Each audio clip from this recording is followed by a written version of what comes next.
There are stories Victorian society never wanted us to read. Stories locked behind iron gates, buried in ledgers, and silenced inside the cold stone walls of their asylums. Welcome, dear listeners.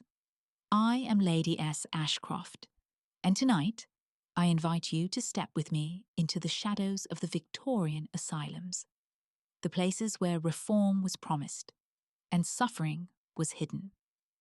Queen Victoria's reign lasted 63 years.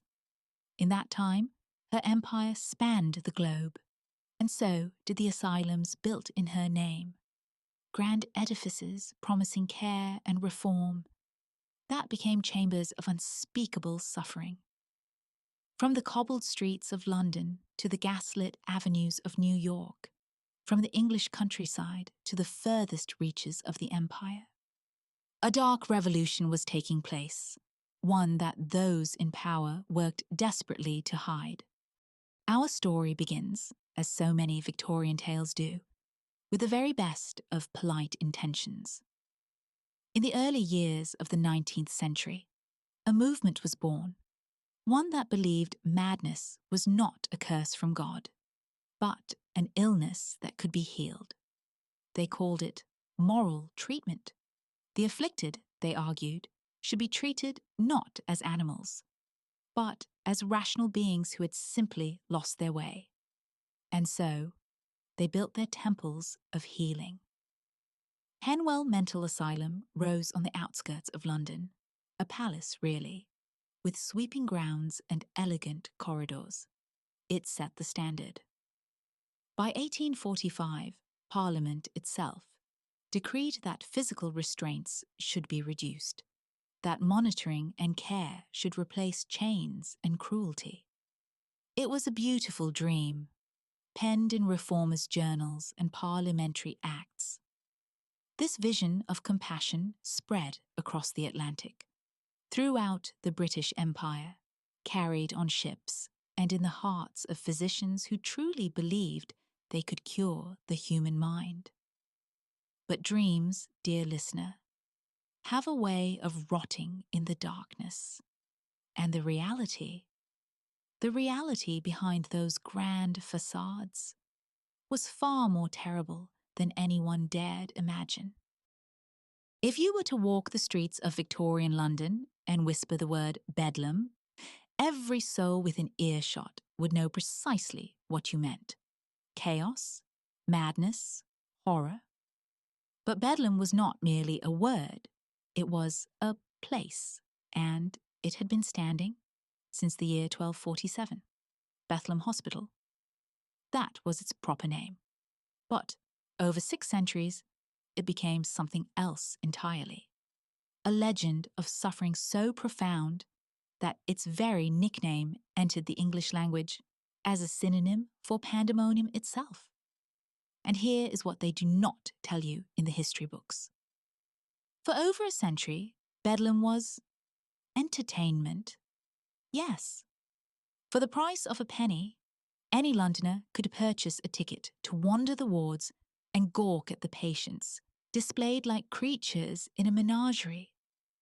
The mad were a public spectacle, their suffering a Sunday diversion for the curious and the cruel alike. The hospital profited handsomely. Between 1720 and 1770, these grotesque tours brought in £300 to £350 each year. Imagine it, the wealthy in their silks and powdered wigs, strolling past cells where human beings languished in chains, pointing, laughing, discussing the patients as one might discuss a painting. For over 100 years, Bedlam was run by the Monroe family, physicians in name, though their methods were anything but medicinal. Patients were dunked into freezing water until they gasped for air. They were starved, beaten, left naked in their own filth. But in 1814, a man named Edward Wakefield managed to gain entry, and what he found shattered the illusion. Patients chained to walls, no classification, no care, the violent housed beside the docile, the curable abandoned with the incurable. Human beings treated as less than animals. His testimony sparked outrage. Reforms were promised. But Bedlam was only the beginning, and the horrors it represented were everywhere. As the Victorian era marched forward, the asylum system spread like ivy across the globe, beautiful on the surface, but strangling everything beneath. The grand promise of moral treatment collapsed under its own weight. Overcrowding became epidemic. Industrialization flooded cities with poverty, alcoholism, trauma, and disease. And the asylums became warehouses for societies forgotten. Asylums built for 200 housed 2,000. The personalized care that reformers had championed became impossible, and so they returned to the old ways. Restraints, padded cells, chemical sedation. Control by any means necessary. The women, dear listeners, suffered doubly. In Victorian England, a woman could be declared insane and institutionalized for the most minor of transgressions. Speaking out of turn, arguing with her father or husband, reading too much, yes, overaction of the mind, they called it. The desire to educate oneself was, to some physicians, evidence of hysteria. Once inside, the divisions were stark. The wealthy paid for private rooms, relative comfort, but the poor, the pauper patients, were packed into wards so tightly that the beds nearly touched. No privacy, no dignity, no hope. The treatments, I must speak plainly, though it pains me. Douche baths, high-pressure water directed at the skull to shock the system. Ice baths that left patients shivering for hours in wet clothing. Static electricity administered to convulsing bodies. And devices. Oh, the devices. One apparatus, used widely, involved suspending a patient in a chair from the ceiling and spinning them. 100 rotations per minute until they vomited, until they begged, until they pleaded for mercy, until they could no longer speak. This, they assured the public, was medicine. In Hanwell, a woman named Mary Bishop wrote the same sentence in her diary every day for 2 years. I am not mad. No one ever read it while she lived. It was found only after her death, pressed between the pages of an intake ledger. Across the Atlantic, in the Canadian province of Ontario, a physician named Dr. Maurice Buck took matters further still. He believed, truly believed, that a woman's madness originated in her reproductive organs, and so he cut them out. Hysterectomies, performed on asylum patients who had no voice, no advocate, no choice. These were not monsters, dear friends. These were doctors, reformers, men and women who believed in their hearts that they were saving lives.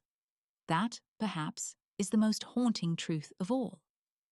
But it would take an act of extraordinary courage to finally tear the veil away. The year is 1887. The place, New York City, a young nation still finding itself, yet already adopting the Victorian Empire's darkest traditions. On an island in the East River, surrounded by cold water and colder stone, stood the Women's Lunatic Asylum on Blackwell's Island. Rumours swirled through the city's tenements and parlours alike. Whispers of cruelty, of women disappearing behind those walls and never emerging the same. But whispers are not proof. And so, a young journalist named Nellie Bly made a decision that would change history. She would go inside. Nellie feigned madness. She practiced in front of mirrors, rehearsed the wide-eyed stare, the trembling hands. She checked herself into a boarding house and behaved so strangely that the frightened matron called for doctors. And just like that, The doors closed behind her.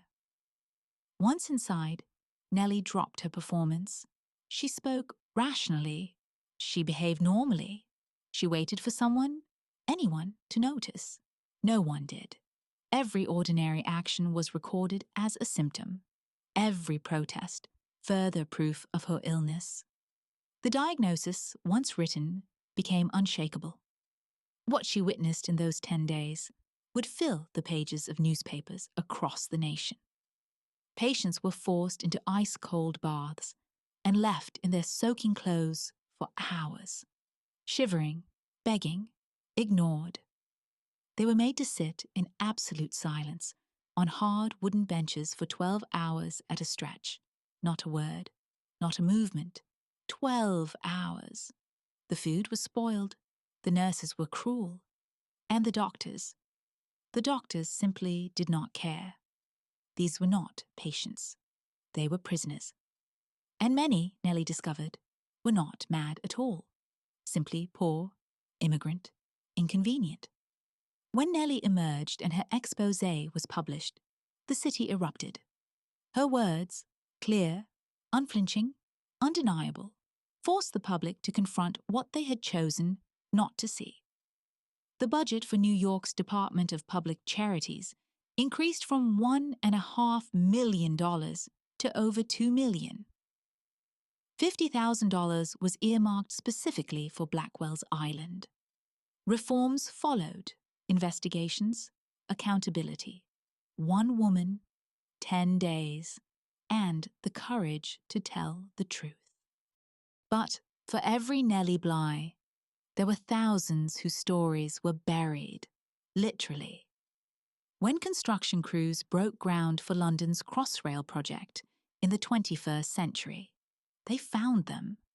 Mass graves, thousands upon thousands of asylum patients, interred without names, without markers, without memory. Letters written by patients begging for release, proclaiming their sanity, were filed away and forgotten. Diaries were confiscated. Records were sealed. These were not just buildings. They were prisons for the inconvenient, the different, the misunderstood. The women who spoke too loudly, the men who drank too much, the immigrants who didn't conform. And the Victorian establishment, on both sides of the Atlantic, from London to New York to the furthest corners of the empire, worked very, very hard to keep their secrets buried. Until now. The Victorian era ended in 1901. Queen Victoria herself passed, and with her, an age. The asylums, many still stand. Some are museums now, others, ruins. A few, repurposed into luxury apartments, the wealthy living in rooms where the forgotten once suffered. We have come far. Our understanding of the mind, of mental illness, of care, it has evolved beyond recognition. But the shadows of Victorian madness still whisper to us across the years. They ask us questions we must not ignore. How do we treat those society deems different? Whose voices are we silencing? What stories are we hiding today? Thank you for joining me tonight, dear listeners, here in our candlelit sanctuary. Remember their names, honor their suffering, and never, ever look away from the forgotten. Until we meet again, keep the old stories alive.